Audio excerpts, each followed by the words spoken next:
क्या आपने सोचा है कि हमारे चारों ओर हर चीज कैसे चलती है या रुकती है? इस सब का जवाब है न्यूटन के 3 गति के नियम।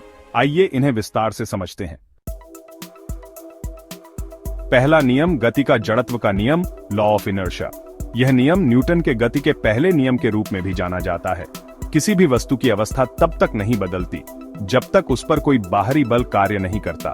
इसका मतलब है कि अगर कोई वस्तु स्थिर है तो वह स्थिर ही रहेगी। यह नियम वस्तुओं के जड़त्व इनर्शिया को बताता है। जड़त्व वह गुण है जो किसी वस्तु को अपनी वर्तमान अवस्था में बनाए रखता है। अगर कोई वस्तु स्थिर है तो वह स्थिर ही रहेगी। इसी प्रकार अगर कोई वस्तु चल रही है तो वह चलती रहेगी। अगर कोई वस्तु चल रही है तो वह समान वेग से चलती रहेगी जब तक उसे रोकने या दिशा बदलने के लिए बाहरी बल न लगे। यह नियम हमें यह समझने में मदद करता है कि गति और स्थिरता कैसे काम करती हैं। उदाहरण, अगर आप बस में बैठे हैं और वह अचानक रुक जाती है तो आपका शरीर आगे की ओर झुकता है। यह न्यूटन के प्रथम नियम का एक उत्कृष्ट उदाहरण है जो कहता है कि एक वस्तु तब तक अपनी स्थिति में रहती है जब तक उस पर बाहरी बल न लगाया जाए। ऐसा इसलिए होता है क्योंकि आपका शरीर जड़त्व के कारण अपनी गति को बनाए रखना चाहता है। जड़त्व वह गुण है जो किसी वस्तु को उसकी वर्तमान गति या स्थिरता में बनाए रखता है।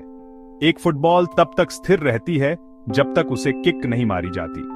यह भी जड़त्व का एक उदाहरण है जहां फुटबॉल तब तक स्थिर रहती है जब तक उस पर बाहरी बल न लगाया जाए। दूसरा नियम बल और त्वरण का नियम, law of force and acceleration. यह नियम न्यूटन के 3 गति के नियमों में से एक है। किसी वस्तु पर लगाया गया बल उस वस्तु के द्रव्यमान और उसके त्वरण के गुणनफल के बराबर होता है। इसका मतलब है कि जब आप किसी वस्तु को धक्का देते हैं तो उसका त्वरण उसके द्रव्यमान और लगाए गए बल पर निर्भर करता है। इसे गणितीय रूप से लिखा जाता है जहां F इक्वल साइन बल फोर्स, M इक्वल साइन द्रव्यमान मैस और इक्वल साइन त्वरण एक्सेलरेशन। यह समीकरण हमें बताता है कि बल, द्रव्यमान और त्वरण के बीच का संबंध क्या है।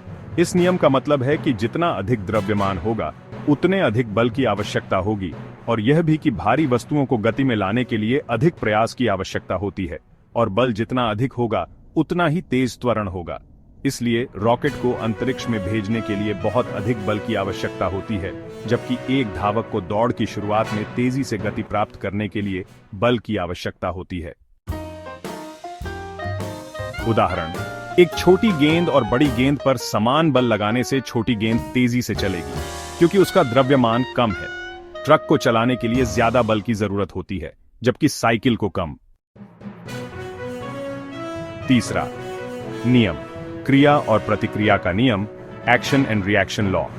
प्रत्येक क्रिया के बराबर और विपरीत दिशा में प्रतिक्रिया होती है।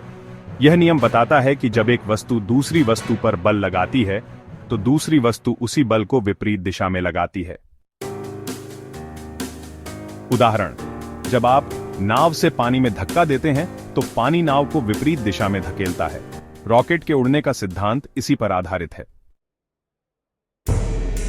न्यूटन के 3 गति के नियम हमारे जीवन और विज्ञान का आधार हैं। ये न केवल प्रकृति को समझने में मदद करते हैं बल्कि तकनीक, खेल और अंतरिक्ष में भी उपयोगी हैं। आपको इनमें से कौन सा नियम सबसे रोचक लगा? कमेंट में बताएं और सब्सक्राइब करना न भूलें।